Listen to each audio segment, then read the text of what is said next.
Hello everyone! Welcome to another video on the channel. Today we're going to talk about a topic that's on a lot of people's minds: how to eat healthily even when your budget is tight. I know that it often seems like eating well is expensive, but believe me, it is possible to take care of your health without spending a fortune at the supermarket. In this video, I'm going to share some practical tips that I use myself and that make all the difference when it comes to saving money and maintaining a balanced diet. So, stay with me until the end because I'm sure these tips will help you. The first thing I learned on my healthy eating journey was that everything starts with planning. Before going to the supermarket, I always make a shopping list. It seems basic, but it really helps to avoid unnecessary expenses. I stop, think about the meals I'm going to prepare during the week, and make the list based on the ingredients I already have at home and what I really need to buy. Another important thing is to set a budget before leaving the house. When you have a clear limit in mind, it's easier to resist temptations, like that shelf full of snacks and sweets that we know are not good for our wallets or our health. When I'm shopping, my priority is natural or minimally processed foods. They're cheaper, healthier, and last a lot longer. For example, instead of buying a packet of cookies, I invest in seasonal fruits. In addition to being more affordable, seasonal fruits have more flavor and nutrients. Another essential item on my list is grains. Beans, lentils, chickpeas, and brown rice are versatile, cheap, and extremely nutritious foods. They're the basis of many healthy recipes and can be combined in many different ways. Oh, and I always give preference to promotions.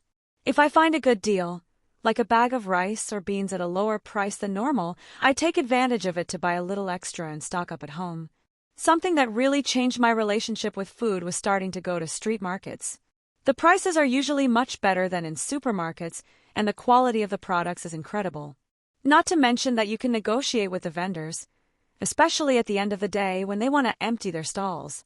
At the market, I always look for simpler vegetables like carrots, zucchini, sweet potatoes, and chayote. They are cheap, nutritious, and can be used in many recipes. I once bought a bag of carrots for such a good price that I was able to make soups, salads, and even a healthy cake. Another thing that makes all the difference in the budget is avoiding waste. You know, that leftover rice or vegetables that often end up in the trash. Here at home, this becomes new meals. With yesterday's rice, I make risotto or dumplings. With the vegetables, I prepare soups or broths. I also learned to store food correctly. I put vegetables in jars with paper towels to absorb moisture. I freeze fruits that are too ripe to make smoothies, and I separate the grains in well-sealed jars to prevent them from spoiling. Now, let's talk about recipes. One of my favorites is a stuffed omelet.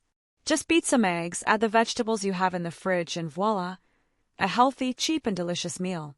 Another tip is to make soups.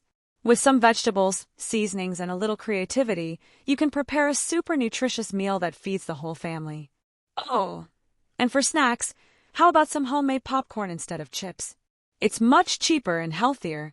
Or even that classic bread with egg, which never goes out of style, and is a great option for a hearty breakfast. An important change I made was to reduce my consumption of ultra-processed foods as much as possible. In addition to being expensive, they have little nutritional value. Today, I prefer to invest in foods that truly nourish my body. I replace juice boxes with water flavored with fruit, for example. In addition to being cheaper, it's much healthier. So, guys, these were my tips for eating healthily without spending a lot. Remember, the secret is planning, making conscious choices, and making the most of what you have at home. Adopting these habits may seem difficult at first, but over time, you'll realize how much of a difference they make to your health and your wallet. If you like these tips, like the video, share it with anyone who's also looking to save money and eat better, and subscribe to the channel so you don't miss out on more content like this. Thanks for watching and see you next time.